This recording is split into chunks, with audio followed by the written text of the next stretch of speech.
It's a fairly tight-knit community out there, isn't it, in the desert? Yeah. Between what, Maston and Well, Maston and Firestar's up there now. Interorbital, I found out yesterday, did a static test last weekend up at Cone Dry Lake. They'll be flying soon. Scaled, of course, doing their thing with Spaceship Two and various other things that we see and can't talk about.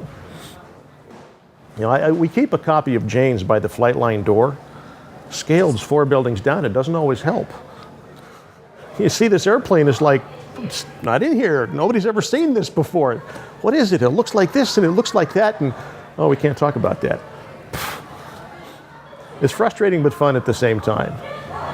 You know, you're invited to this wonderful party and you can't talk about what you see there. You know what I can talk about is Zoe. The Lunar Lander Challenge last October, however long ago it was.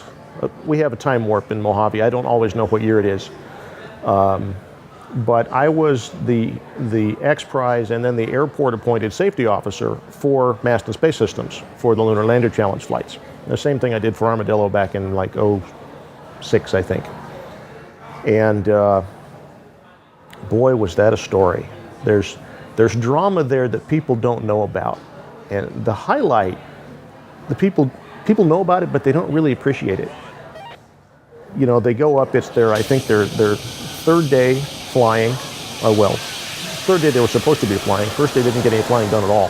Various computer and networking problems. And they do up, over, down, just textbook flight, perfect. You know, a few centimeters accuracy. They're gonna totally steal the thing from Armadillo, and the thing sets down and catches fire. Known fuel leak, nobody expected it to catch fire, and it did. And everybody's waiting for the depress call. The vehicle's been depressurized, it's okay to approach. Well, the guy that was running that was over by the other pad, couldn't see the fire. Wasn't making any smoke because it was an oxygen-fed fire. And finally somebody calls him and says, you know, hey, can we depress? So it's okay to depress. Ian depresses, we run in, fight the fire. Wiring's destroyed, tubing's destroyed. This thing is not going to fly again. We're done. We lost $1 million. And by that time, flight ops is so intense, I felt like I was part of the team. And I remember telling one of the FAA guys, you know, I always wondered what it would feel like to lose a vehicle. And now I know. And it's awful. It breaks your heart. And so we're just, we're looking at the thing and Dave's inspecting it. And I'm a Marine. And Marines are crazy. As a matter of fact, part of my intro is I'm a recovering Marine, not going well because, of course, it's a 12-step program and everybody knows Marines can only count to 4. So I'm looking at this thing and saying, you know, it doesn't look that bad. You know, Dave, because he was in the Army, if this was combat conditions, I'd fly like this. And he said, yeah, I would too if that wasn't an oxygen line that burned through. Oh, nuts. So, you know, what are they going to do? They can't repair the thing overnight because they have crew rest requirements. And nobody knows if the judges would even let them fly on a 4th day. So the judges scrambled to figure out a way to let them fly. And a bunch of volunteers, five people, and a couple of Maston people stayed late.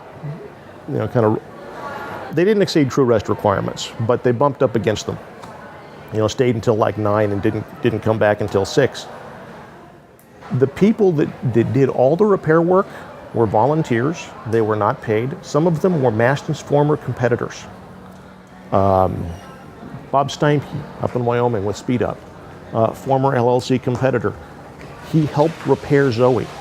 They brought her back from the dead. And next day, you know, up, over, down, textbook. And then something goes wrong and, you know, the judges have the time screwed up. And I'm on the X-Prize safety net. I'm getting radio calls that the guys on the team aren't getting. And I hear somebody say, we got 10 minutes. And we're thinking we had like 25. And Ben Brockert was the ops manager, and they're troubleshooting an igniter because somebody had put it in backwards during the repair work. It's like, okay, yeah, that's easy to fix. It takes about 3 minutes to find and fix the problem, but then you've got to test it, which means you've got to power down, you've got to get the people away, you've got to pressurize, all this stuff. No time for that. So they're troubleshooting it and they're testing it with the vehicle pressurized and powered up. And if Ian over there decides to light that engine, everybody's going to get engulfed in flames for a split second as it takes off. And I asked Ben about it later, and he said, I trusted Ian not to try to kill us. And I knew that if I didn't tell them they only had 10 minutes, they were not going to make it. And if I did tell them, they probably would. But it was going to be really risky, physically risky. Okay, are these guys prepared to risk their lives? For $1 million? You bet. Am I prepared to risk my life right along with them? Yeah. Let's do it. That's what I told them. And, this process took a while. Then you got 8 minutes. Much swearing ensues, much very rapid repairs, much running away. Me on the radio screaming to the judges that I want 10 minutes for safety. Yeah, the problem was I was screaming to the fire chief. I was on the wrong radio. And you can see some of this on the video. And they make the flight, they get over. There's like 4 minutes left. And they've got to use that 4 minutes to get the thing on the trailer. And so somebody jumps in the truck and gets it stuck. You want to talk about drama. It was literally down to, I think they had like 25 seconds to spare out of 2.5 hours. It was tight. And that was really something to be a part of. That's what you get if you're in Mojave.